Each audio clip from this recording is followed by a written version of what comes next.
Well, this is very, very different. I've been with Tommy for about 1.5 years now. We've gone to lots of protests. We've been to universities. We've been around the UK. But something very different has happened, and that's that people are now absolutely furious about this. There's a electricity almost in the air of people who have completely had enough of all of it.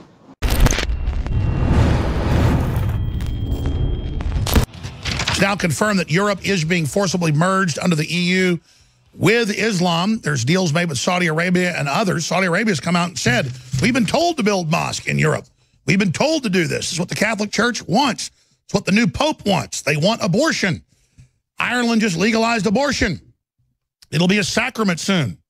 Well, Caolan Robertson has been there when this happened to Tommy. He's been covering the live events as they scaled the gates there at 10 Downing Street, almost total news blackout. Now they're at Speaker's Corner. He just got back to his place after all of this. They're in London. And if you just joined us on all those radio and TV stations out there, I think it's better if Caolan describes to you, just in a snapshot, who Tommy is. Most people know, now they do. And then the order that the press, thousands of different comments online taken down, hundreds of mainstream news articles from BBC to Sky Television just deleted the articles and said, we've been given a D notice. So again, England is not as free as folks think. Certainly not if you are actually someone from there. So thank you for coming on. You're at Caolan Rob on Twitter. And, of course, also are the main contributor with the work and the great work we see there at TommyRobinsonOnline.com. So thank you for coming on with us, sir. Oh, thanks for having me. And you very accurately described what's been going on in this country in the last few days. We've seen news articles completely wiped out. I've spoken to journalists who are really, really keen for information, who have then later said, sorry, we had to pull the whole story. We can't talk about any of this. And it's very, very, very, very worrying. There were even journalists, I mean, there's lots of technicalities about what I can and can't talk about. I was in the courtroom when all of this happened. Obviously, there's a reporting restriction. But, you know, when the judge even said that there's a reporting restriction, they closed the books. They wouldn't report on it after that. And it's a very, very, very bizarre situation. Usually reporting restrictions like this are only placed in very, very extreme cases, very, very high-profile cases. And there's not really any reasoning for them to do this in this particular scenario, other than so that people don't know that they've done something wrong. Thank God that you guys are reporting it. Thank God InfoWars is making a deal out of it. And I think Fox News have just spoken about it. And that information is going to the UK. Thousands and thousands, tens of thousands of people have been rioting and protesting about this now. They've all been talking about it in the streets. And that information is getting to the general public, despite their attempts to stop it. And so hopefully the ball will just keep rolling and more people will look to the US to find out information about this. But in this country, the situation, how it feels, going to pick up a copy of the local newspaper, going to look on any articles, there's a complete blackout. We can't see anything. The only people talking about it are people on Twitter. It's actually very strange. You know, it's a massive news story and it's completely unreported. It's the feeling in this country right now is absolutely bizarre. It's intensified the mistrust in the media. People are furious. I actually met with someone today who is from the left, who works for a very left-wing, very well-known media outlet. And they said they've never seen anger like this before. They said it's actually very, very worrying where this could go. If something happens to Tommy in prison, sorry, I'm just in the middle of that. No, I understand you weren't able to get back to your house, and so you just got out of the a vehicle and are talking to us on the side of the road. It sounds great. We totally understand. Again, we're talking the main camera person, the main right-hand guy to Tommy Robinson is with us right now. Caolan Robertson is here with us. And we're talking about an iron curtain of censorship that's taking place and multiple levels of a total power grab with political correctness, where they arrest police chiefs that talk about Muslim rapes in Sweden, where the Stasi has been reactivated and works for Facebook. You can't make this up. To arrest people that criticize Islam. Twitter and Facebook help the government of Pakistan find people that are atheist. They call it blasphemy, and they are executed. So you have to understand, Twitter, Facebook, and YouTube, Google especially Apple, they're already working with the communist Chinese, rounding up the Christians and Buddhists. They're already working, helping the Arab Spring throw gays off buildings. The West funded that. The elites are allied with Islam because there's 1.8 million of them. The West is dying. And the decision hasn't been made to rehabilitate the Muslims and bring them into the West. I don't care if they got brown skin, a bunch of them. But their culture is pure, absolute evil, many of them. The biggest threat to a Muslim is other Muslims, as you know, Kaylin. So get into, I understand this Iron Curtain of tyranny. He simply reported that they were having, as you know, huge trials on the child kidnapping rings that he had first exposed and been put in prison for. They give him a sentence for that. Then he's given 13 months commuted. He simply goes and covers they're having a trial. Nothing about the details of the trial, just that there is a trial. That's totally normal under jurisprudence, English common law, Magna Carta, Bill of Rights, Constitution, and your own law. Everybody knows that. They take him to jail for that, and then they order everyone not to talk about it, period, and denotice hundreds of publications. As you said, talking to other members of the press, this is unprecedented, and we have seen thousands hit the streets. Describe what you've witnessed, the level of awakening here. This is beyond the old Soviet Union. Well, this is very, very different. I've been with Tommy for about 1.5 years now. We've gone to lots of protests. We've been to universities. We've been around the UK. But something very different has happened, and that's that people are now absolutely furious about this. There's a electricity almost in the air of people who have completely had enough of all of it. You're right about what you said with people being terrified, and the establishment, and our very establishment and our police being terrified about reporting on these grooming gang scandals. We haven't seen press restrictions on any cases with, people like Rolf Harris and all of these big, massive, high-profile cases with white pedophiles and things like that. We have the BBC with helicopters outside their house as soon as there's any accusations. This is completely unprecedented, and people can see straight through it.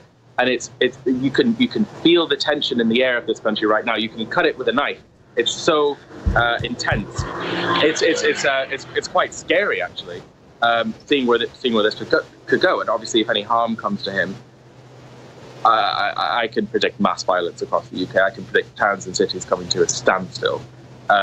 We will not. What's about to happen is a change in a way we have never seen before in this country. Everything is shifting. There are journalists and there are mainstream people. I've had met MPs and very, very high-profile people contact me and talk to me and saying that they want to go straight out, guns blazing, and going against this, but they'll probably lose everything. It's torn apart the fabric of the country right now, and everything's sort of fractured. I can't really describe how insane all of this is. I was in an LGBT bar the other day, yesterday, and everybody in there was talking about it. You've got fringe groups on the left, gays and transgender people, everybody shaking our hands and talking about this. It's united everybody who existingly would have been on the far left. It's very strange. Because the general public, whether you're liberal, conservative, black, white, whatever, you're against pedophilia, even the average Muslim, but you've got this strand of Islam that does it, sex traffic going on, blacks being sold in cages in Libya, all this, and now we're finding out it's there. And as you said, they find a dead girl at Jimmy Savelle's place. It's national news. It should be. You've got helicopters at the Royal Palace when they find a dead kid buried in the backyard. But now suddenly there's a total blackout on these grooming gangs because, well, don't we know, it came out, a month ago before they did a blackout, that it turns out the major police and other social worker leaders were using the Muslims in many of these cases. Don't say which ones. I know you can't. Even though it's in the news there, you'll be arrested. Think about that, folks. They have the Muslims like Renfield, some let the Muslims off the hook here, are delivering it to the pedo British elites. Well, they don't, yes, exactly, and they don't quite know what they've done. I think the people who have instigated this, the people who have orchestrated it, the people who thought it was a good idea to silence him, are so out of touch, they don't quite realize that it's not going to work. In 2007, at the beginning of the EDL, when Tommy was starting out, they used to use these very tactics. They used to silence him, they used to throw him in jail, and no one knew about it. There wasn't the internet, there wasn't social media, there was no one to cause outrage. You do a press blackout and nobody knows what's going on. Now, they do not realize what they have done. In fact, if they wouldn't have put this press blackout, maybe not as many people would have known about this because it's caused such a scandal. They're so out of touch, they don't realize how this is going to erupt and how this is going to completely fail. This is it's unprecedented. So it's fair to say, I think you can mark this point as the beginning of the real explosion, the pushback against what's happening. They've jumped the metaphorical shark here by folks know that these massive grooming scandals are happening in every city. They know Muslims and pedos are above the law, and folks are angry across the board. Oh, yes, of course they do. I mean, a lot of people in this country, millions of people have known this is going on for ages. This is why we had Brexit. This is why in America you had Trump. We knew that the establishment was covering up cases since Hillsborough, and since before then. It's been proven. Kaylin Robertson, you're a hero as well with Tommy, the Antifa attacking you guys. Stay there. Back in 2 minutes. We're going to do a few more segments with you. Amazing. TommyRobinsonOnline.com. Go there, make donations. We've also made big donations. I did 20 grand a few months ago. That's why I need you to buy the products at InfoWarsStore.com. I get the treat of having George Soros and Hillary come after me. But quite frankly, that is a treat because it means I'm doing something. I'm a man. I don't like to go through these tribulations, but it's got to be done. I look at Tommy Robinson and how they tried to kill him with bleach in prison and all he went through and losing his house and his tanning salon just because he saw kids being run out of a kebab shop next door. And it actually makes me get tears in my eyes that he hadn't gotten more support. But I think they went over the line because it was Tommy that first exposed it. Tommy that went to prison twice for it. Tommy that didn't even break their fake rule. And now saying no one can report on him disappearing. That is beyond the stuff we hear about in old Russia. Short segment here, another segment coming up, then Roger Stone. But Kaylin Robertson, I'm not kissing your butt here. It's true. When you guys get attacked by Antifa, when the police stand down, the things you do for free speech worldwide, the examples you and what Judy Brown, or is it Julie Brown? I don't have a teleprompter. What you guys are doing is historic. Thank you so much. It's really kind to hear things like that. I mean, there are people who go to war and who join the military and have their limbs blown off and things like that, and I find that far more incredible than anything that we would be doing, in terms of fear and things like that. And I don't see how more people aren't doing it. This is what I find really interesting. I don't see how more people wouldn't risk a cushy job or something like that to go out and speak out against this and to go and join this. But let me say something on that. They've got studies in Europe, UK, and here. And I'm not taking away with Memorial Day coming up to charging a machine gun nest and dying, but you're trained, you're in a group, it's a mission, you're empowered. When you're going against the media, the establishment, and all of it, and social constructs, saying no, they found in studies, is harder than charging machine gun nest. It's rarer than that when the whole social structure is against you. When the social structure says charge the machine gun nest, then get people to do it. Do you see what I'm saying? Well, I slightly. Something just, there's lots of cars, there's lots of things going on. I can't really hear what you're saying, but sort of. I think you're talking about... moral courage sometimes is harder than physical courage. Yes, it's very, very true. I think this whole thing is just basically a representation about a massive gap between people who have had things far too well for far too long and people who have basically been running the country, the working people of this country, people like Tommy. And this huge gap of representation between them is what's caused such a major resentment and what's caused such a relaxed, mentality that's sort of allowed all of this to happen. So it's quite hard to hear you because of all this chaos. But you're doing a great job. Keep going. Yeah, well, this is what we're talking about. I got to know Tommy very well. I came from the left. I came from a very high-paying job. My partner was in the BBC, and we moved from that after we met Tommy and went for lunch and became really good friends with him. He told us about the EDL. He told us about the police corruption. He told us about every single time systematically that the police arrested him, raided his house with his wife and children, tried to scare him, intimidate him, tried to throw him under the bus and tried to silence him. And we said, and this is very interesting, we said that this would never happen again in the day of the internet. This would never, ever happen again when information could be freely shared and people would be able to galvanize. And that's what's so terrifying about this case, is because they've done it again and they've almost succeeded, because they've managed to create a media blackout. And what's scary about this right now is that most of the people that I've been talking to, the feeling in the country, the people who know about this case, can't confirm it. They don't really know if he's actually in prison. They kind of know that he's been arrested. They kind of know that maybe it's kind of problematic and maybe he's been taken away, but they can't read any factual report to prove it's happened. And doesn't the establishment get that when you grab somebody who's a hero and then won't even let people know if he's in jail or prison when he is, that is the essence of secret police and confirms the 1984 Orwellville has now finally come to London? Western Europe has already banned free speech, and an iron curtain of censorship is descending down over the UK. They're set to pass rules, not a law, that if you criticize Islam or gays, you'll get 6 months in prison. We know we're only about a year or two behind what's happening in the UK. CNN and many others are calling for InfoWars to be shut down, taken off the web. Slate magazine has a professor and others saying, go beyond censorship, brainwash young people against InfoWars, psychologically inoculate them with lies so they don't actually hear what we have to say. We are the most hated news source in the world by globalists. It is so critical that you go to Infowars.com/newsletter and sign up for the free newsletter so we can be in contact with you and so the censors can't bully their way in and block us being able to engage in free, open dialogue as a society. That is critical to this fight. We will prevail if you take action, and I know you will. The judge did two things. When we were reporting outside, I can talk about this actually. He looked through the window of the top building and was staring down at us, and he was sort of smearing, and I think that's when he was smirking. I don't think that happened in the courtroom, but he was smirking and looking. Yeah, somebody, I saw that on Twitter. I was trying to find it earlier. If you got a real I saw that happening. And you know what else I can say? I haven't mentioned this.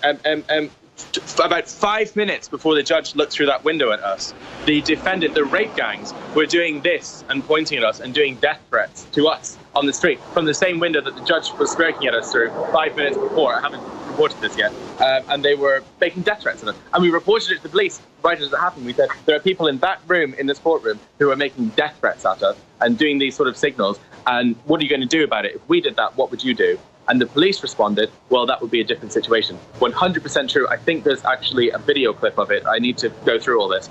And then the judge looked through that same video. There's the picture. That's the same window that the defendants were making death threats through. He's been working with Tommy Robinson for over a year and a half. I've had him on many times. He is on the street in London after huge protest all over the city. Almost total news blackout, an order to not cover that he's in prison. The average Brits are everywhere. He says even liberals, you name it, if you just joined us, are saying, where's Tommy? Is he really in prison?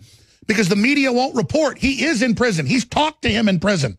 He can talk about that, but not why he's in prison. But I'm in the U.S., I can tell you. Fox News talked to the lawyer, talked to others on condition of anonymity.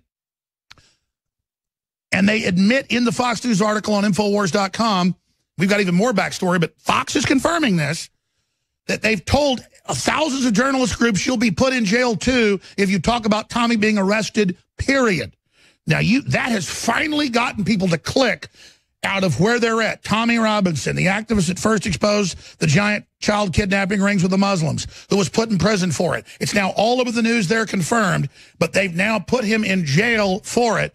This is unbelievable. So, Kaylin Robertson, you're on fire. In the 8 minutes we have, lay out what you can say about Tommy. You're his contact, what he's saying, how he's doing, what you witnessed, where this is going, the huge awakening you've witnessed. Okay, well, we obviously arrived in Leeds to cover a grooming scandal of 29 men who had groomed hundreds of women. There was no evidence of any reporting restriction on it. We read out simply facts from a reputable, credible newspaper. We read out the allegations. We used the word alleged. There was nothing unlawful at all. We had done all the research beforehand, all of it. It wasn't a contempt of court thing. We weren't releasing information about the case that could jeopardize it or that wasn't already publicly available in the local newspaper. So we just decided to go out there and read out those charges and video the people who were the defendants who were going in. Those people have already had videos taken of them and already had pictures taken of them, so we weren't releasing anything new. The police immediately arrived, 9 of them, walked outside a car, arrested him, took him to a prison, told us that it was for breach of the peace. Very strange, given that it's one man with a phone. We went to the prison cell where he was being kept at. They said he's been released. He's not here anymore. And then we found out that he's being taken to the court. And then the court process started. And for tyrannical law reasons, I can't tell you what happened in that courtroom. It was, I don't know if this is legal or not, but it was minutes long. It was 3 or 4 minutes long in that courtroom. There was no bail. There was no back and forth argument. There was no proper defense. It was minutes. And then it was taken away, gone, straight to prison. No chance of bail, no chance of leaving. That's it, blackout. And then the press couldn't talk about it. The journalists who were in that room closed their notepads as soon as they realized there was a press restriction, and they went home and they didn't talk about it. And that was it. And they thought it was silenced. And that's where we're at now. And now we're in a situation where hundreds of thousands of people in this country are going out and protesting, and they're furious. And people who I never expected to be talking, who are from the left-wing media, are saying that they've never seen anything like this before. They've never seen anger like this before. They're worried about the whole country being burned down. And people have to go to the US, who fortunately have the First Amendment, to read the information about this. They have to go to InfoWars. They have to go to Fox News. And they're losing their minds. Everybody is losing their minds. They can't comprehend that this is happening in a first world democratic country. And that's all I can report on. I can't talk about the rest of the case. There's lots of things that happened in there that were ridiculous, but I can't reveal the information right now. So as soon as I do, as soon as I hear any more contact from Tommy, anything like that, I'll pass it through InfoWars and we'll keep everything updated. But until then, the only thing I can provide between then and now is that he is safe. All accusations of him being assaulted are untrue. It's not a highly Islamified prison where he's staying, so he's safe. That's all I can talk about. Well, all I can say is, Kaylin Robertson, this is like a movie. This is like V for Vendetta, but it's real history. It has a Tiananmen Square feeling where they're arresting all these thousands of people in Europe that criticize Islam.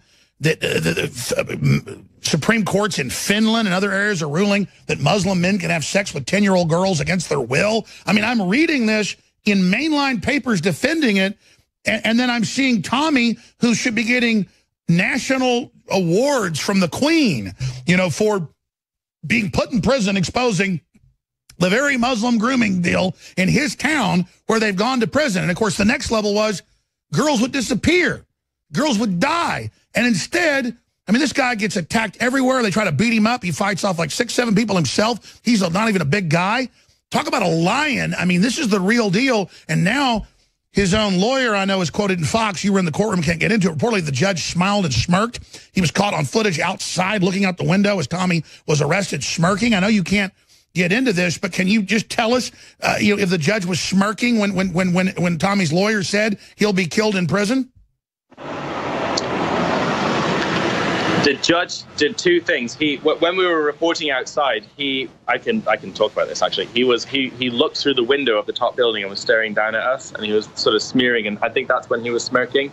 I don't think that happened in the courtroom, but he was smirking and looking. Yeah, somebody. I saw that on Twitter. I was trying to find it earlier. If you got a real I Alex saw that Jones, happening.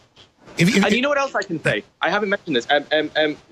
About 5 minutes before the judge looked through that window at us, the defendant, the rape gangs, were doing this and pointing at us and doing death threats to us on the street from the same window that the judge was smirking at us through 5 minutes before. I haven't reported this yet. And they were making death threats at us. And we reported it to the police right as it happened. We said, there are people in that room, in this courtroom, who are making death threats at us and doing these sort of signals. And what are you going to do about it? If we did that, what would you do? And the police responded, well, that would be a different situation. 100% true. I think there's actually a video clip of it. I need to go through all this. And then the judge looked through that same video. There's the picture. That's the same window that the defendants were making death threats through. Yeah, I blew it up on my big HD screen at my office. I've got a big HD screen at home. And he's smiling like the Joker, looking down out of the window at everybody. I don't know if the internet with the streaming, if it can be clear, but on an HD screen, you could pull it up with the pixels. And then I saw the video you're talking about outside them saying, oh, if it wasn't Muslims, you'd be left alone. I mean, why are the Islamicists all over Europe so protected? Isn't it because they vote as a bloc, and in parliamentary government, even 10% can win any election for anybody? Isn't it that, and isn't it also that they're spending massive amounts of political money? Well, there's a couple of reasons. I think the main reason is because we had a case, a couple of years ago where there was a Muslim protest in a town. A couple of them decided to, sorry, I have to move on. People are moving. Someone's moving me on here. We had to move. Sorry, I have to move down here because someone's banging that and making noise.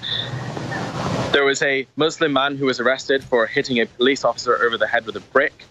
He then went to the police station where he was being held. The imam came to that police station and said, if you do not release our man, then we will have thousands of Muslim men out here in seconds. And the police released him. And what the problem is that the Muslim population of this country are far more ready to riot and to cause mayhem and to cause massive disruption, and they have the support of the media, and they have the support of the politicians, and whatever they do basically controls the narrative and controls the actions of the police. So they're absolutely terrified of saying anything wrong or doing anything wrong to them. We've seen it as evidence. We've seen it ourselves. I've had ex and current police officers tell me in this country, even recently, privately, that they know this is happening, can't release their information. And that's why they're terrified of doing any wrong-do to the Muslim population. And that's why we don't see press restrictions on the other side. We don't see press restrictions for Rolf, someone like Rolf Harris, even though these people got found guilty and things like that. But in the pre-trials, we didn't see any press restrictions like that. And that's why they're so much more protected than Tommy, because the police know that the government, the politicians, and anybody in power has them on side, because they know that they'll go up and they'll riot. And the Muslims are 1.8 billion, about to be 3 billion in 10 years. They are the future. And so they are the new God, and they will riot, and they will kill, and they will attack. And the Brits are all polite and nice. Yes, sir, yes, sir, yes, sir. But finally, we see that fire waking up, what we saw yesterday. Just finishing up, Kaylin, you were on fire during that break talking about the singularity happening in the UK, in Italy, what's coming next. And you're the contact, your conversations with Tommy, where he is, how he's doing. So, firstly, about Tommy directly, just to clear that up, we do have direct contact with him. He is safe. All the rumors about him being assaulted and things like that are not true. He's actually, fortunately, in a prison that isn't highly Islamic, that has lots of people in it that fortunately support him. So that's something that can be put to rest. That's really good. If anything else happens, obviously we'll release that straight away. And then the second point, which you're talking about, there is a massive number of people in this country right now who are from the political establishment, who have been within that for years, who are within the media, and who are very, very well known and influential, who are waiting to be pulled together to fight against all of this. They're all waiting. I've spoken to them today. I've spoken to them all throughout. They're waiting for a nucleus. I've had some of the top figures over there call me and say, "How do we bring it together?" So they're looking for that TV network, that command base. Keep going.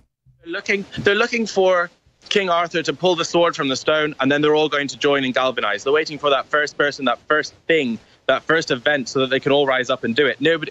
Unfortunately, in Britain, everyone's a little bit complacent. Everyone's a little bit to the side, so no one really wants. I don't think it's that. I mean, I think more of it. I mean, you live there, you know better than I, but I've been there many times. I think it's more of not trying to be arrogant or grandstanding, but I think, even though organizationally the stone hasn't been pulled, the sword hasn't been pulled, don't you think Tommy, with this event, them coming after him this way, has pulled the sword?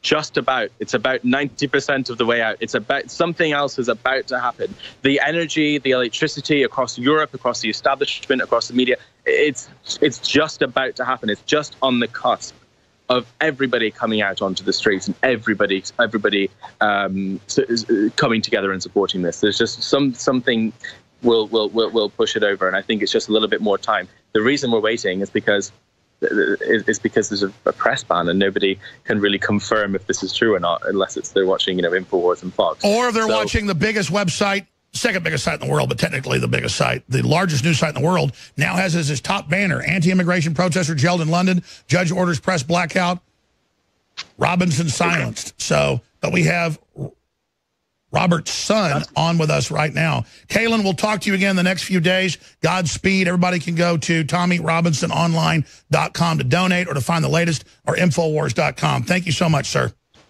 Thanks for having me. Speak soon. Just briefly, I asked this question. People want to know. It keeps pouring in. What else is Tommy telling you that you can say on air? I know there's this totalitarian North Korean blackout, but what else has he said to you?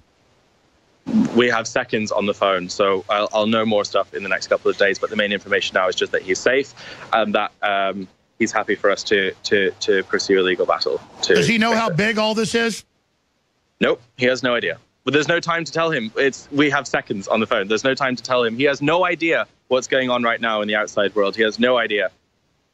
That's right. I read when you go into UK prison, you don't get to talk to family for 8 days, and that you're only allowed 30-second phone calls. I actually went to look at Wikipedia. Is that accurate?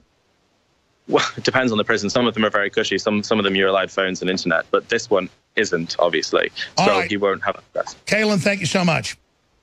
Thanks. Speak soon. Wow. I mean, I am totally blown away. And thank God Drudge Report cares about this. Thank God Fox News at least has an article or two. Thank God Infowars.com is there. Go to drudgereport.com. That is beautiful. Top Drudge right now, ladies and gentlemen, is what's happening. And there's a news blackout. You're arrested. That poor guy who we've had on probably 10 times before, Kalen, could not even tell us what was going on. During the break, I was trying to get stuff, and he was scared to do it because they'll throw your butt in prison.